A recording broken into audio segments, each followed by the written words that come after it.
Yo, what's up guys? Yo, what's up guys? Nandito tayo sa may San Jose del Monte. Punta tayo ngayon ng DRT. Kaso parang uulan. Ayun yun.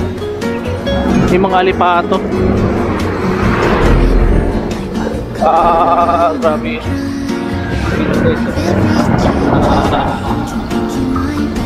At yun na guys, so babiyahe tayo ngayon, pupunta tayo ng DRT. So may kasama ako guys. May angkas ako. Bapasyal ko lang siya sa DRT. At yun na nga guys, nandito na tayo sa Angat, Bulacan. Ito, Umpog Bikers Island. May kumakain pa kaya dyan sa Pug?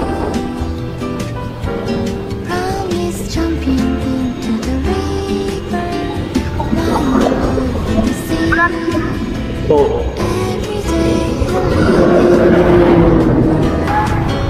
Dito nga tayo dumaan sa gilid ng hall ng town hall ng Angat.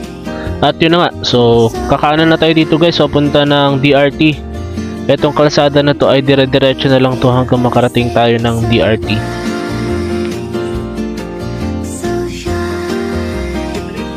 Medyo maulap nga guys nung mga panahon na yan, pero kagandahan naman ay hindi mainit at hindi rin umuulan.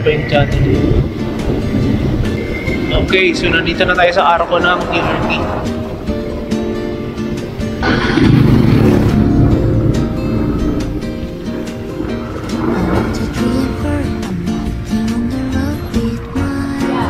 DRT.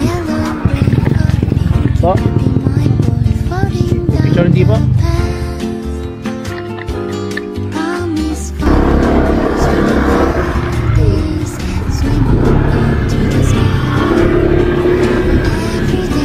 Si Mary.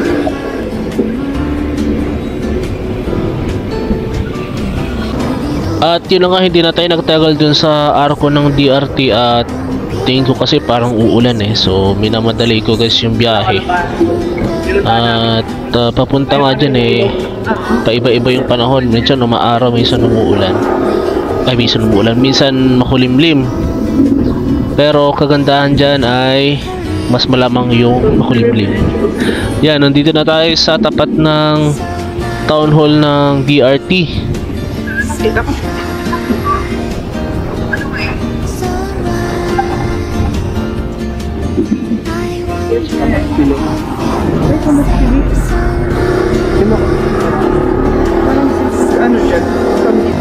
May nakasabay nga kaming mga kamote riders, no? Hindi ko lang alam kung kamote riders ba sila, pero ang tutulin kasi ng takbo nila, tapos grupo sila.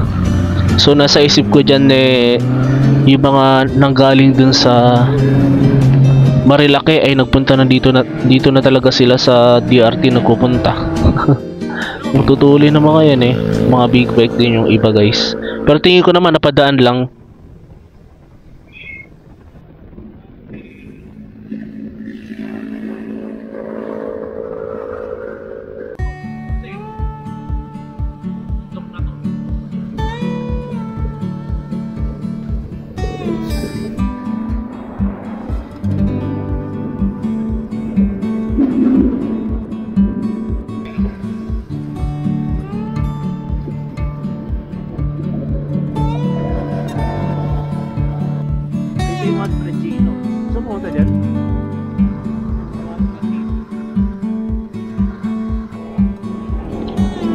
Nasa 2 oras din yung biyahe niyan guys simula sa amin.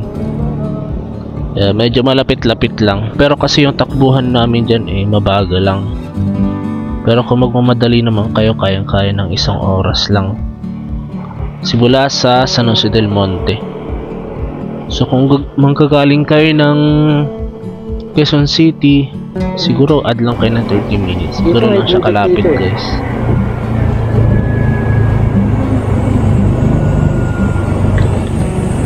So malaki na nga ang pinagbago niya no simula nung pandemic. Marami ng mga nagsara, pero marami na rin mga bagong nagbukas ng mga tourist spot kung ano bang tawag dun, basta ganun. Yung mga pwedeng puntahan.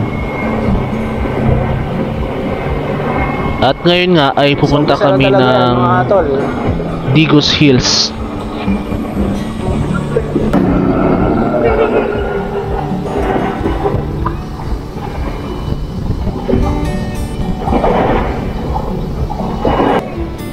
Barangay Akel.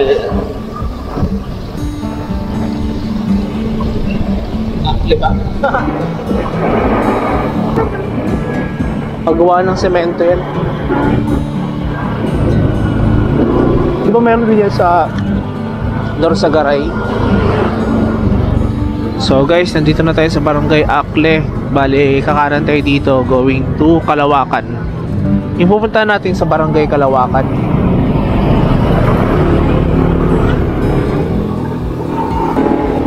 Dati hirap yung motor ko dito. Yung Mio. Oo. Pero nakaakyat naman. Etong kalsada pala na to guys, yung DRT ay ang pinakadulo niyan ay doon sa Barangay Sibol sa San Miguel, Bulacan. At may daan papunta ng Nueva Ecija. Pero alam ko, sa pagkakaalam ko, may ginagawang kalsada dito papunta diretso ng Baler, Aurora. So yan, so medyo taglagas yung mga puno ngayon gawa ng summer na eh.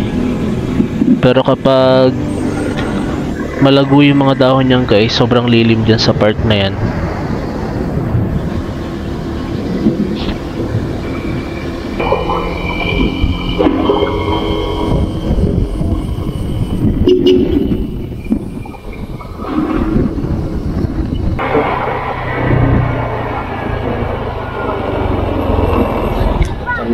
Elementary School. Nung unang punta ko dito, 2017. Diyan kami nag-park ko. Hindi pa sikat tong DRT. Oo. Noong pandemic.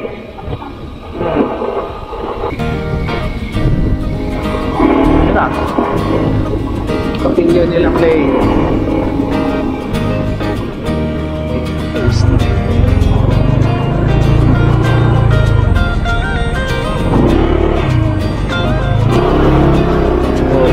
Patay doon.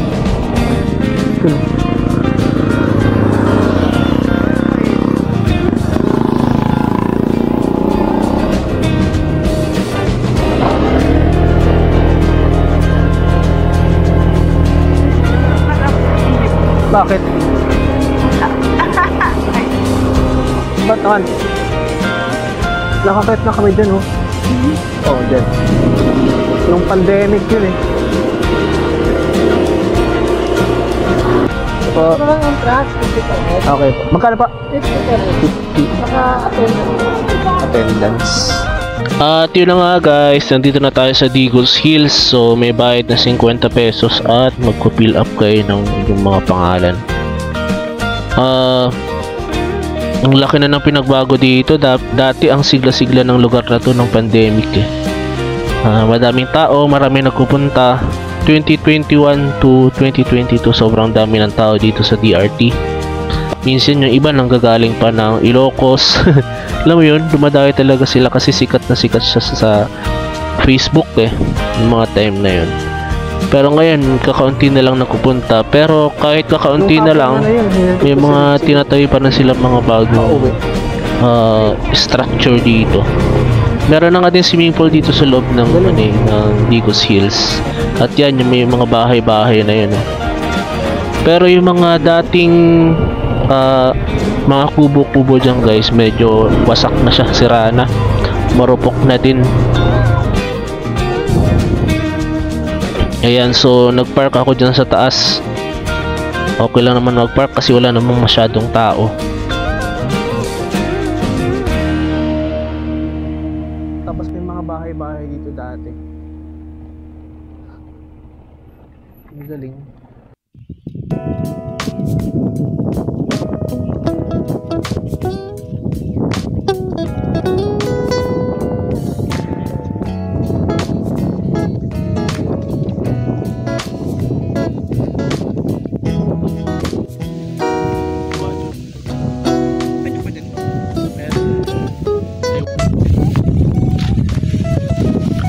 tahimik na dito sa Digos.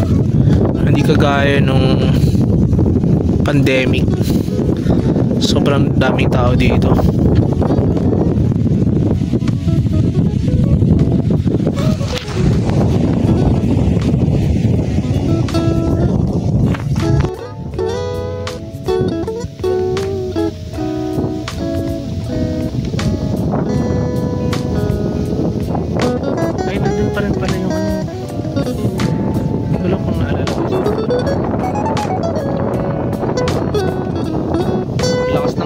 Guys, may swimming pool na pala dito.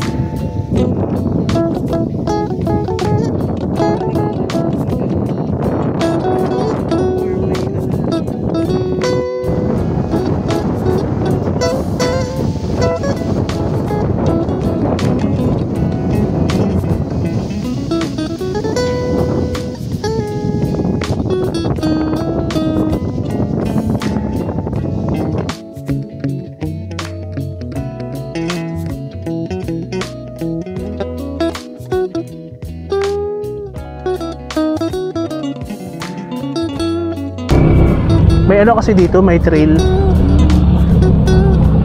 Sila pala yung maingay. Parang laro ng mga mayayaman yan eh. Oo, wala silang ibang gagawin kundi magana lang sirain yung sasakyan na yan. Dami nila oh. At yun na nga guys, after ng mga siguro isang oras na pagstay namin dyan ay umalis na rin kami at alas 11:30 na ng tanghali yan. So para makakain na din. Ang diretso namin yan ay pupunta kami ng San Miguel, Bulacan at doon kami magla-lunch. Kasi may mga restaurant naman dyan pero hindi na, alam mo yun, hindi na siya, siguro mga iniinit na lang yung pagkain. Hindi kagaya dati na parang bagong luto talaga dahil sa dami na nagpupunta. So yun nga, doon na kami sa San Miguel kakain at may mga fast food doon.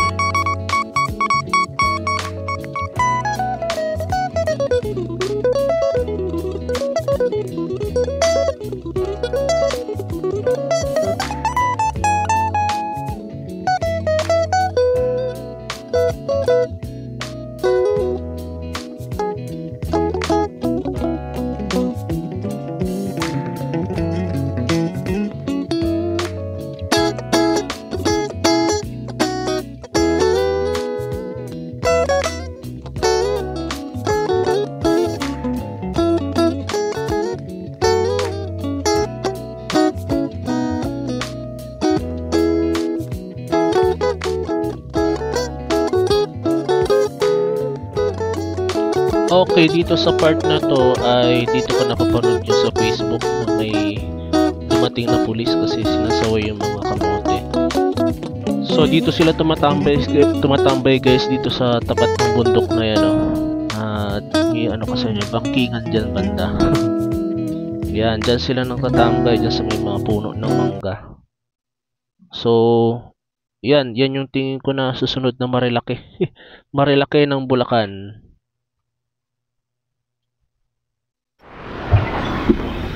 At yun na nga guys, no, what's up? Kakatapos lang namin mag-lunch. So nandito na kami sa highway. Sa San Miguel na to, San Miguel.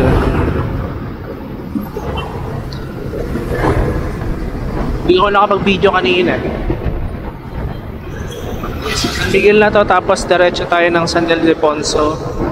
And then San Rafael, tapos uwi na sa San Ildefonso.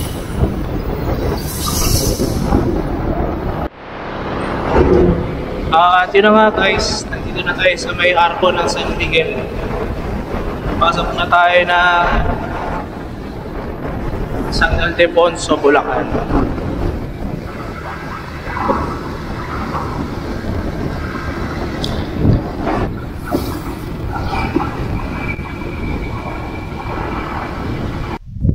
At yun na mga guys, no, after ng mga 30 minutes na biyahe ay nandito na kami sa bypass road. So inikot namin yan guys, yung buong DRT, tapos San Miguel, tapos paikot dyan sa San Rafael sa bypass, tapos pasok ulit ng Angat. Kagandahan naman guys yung sa biyahe namin na yan ay hindi masyadong mainit doon sa bandang bundok. Pero pagdating namin dyan sa San Miguel, sobrang init, kaya naman yung mukha ko nyan nangitim talaga, nagkaroon ng sunburn. Tapos yung kalsada pala dun sa DRT guys, hindi ko lahat napakita pero siguro mga 90% ay espaltado na siya, nakaspalto na yung kalsada, so maganda na siyang daanan. So guys, nandito tayo sa Yolo Highway. At yun na nga guys, so matatapos na natin itong ating loop, naikot na natin siya. So masasarado natin yung loop na to kapag dating natin dyan sa kanto, kasi dyan tayo dumaan kanina, dumiretso tayo going sa kaliwa.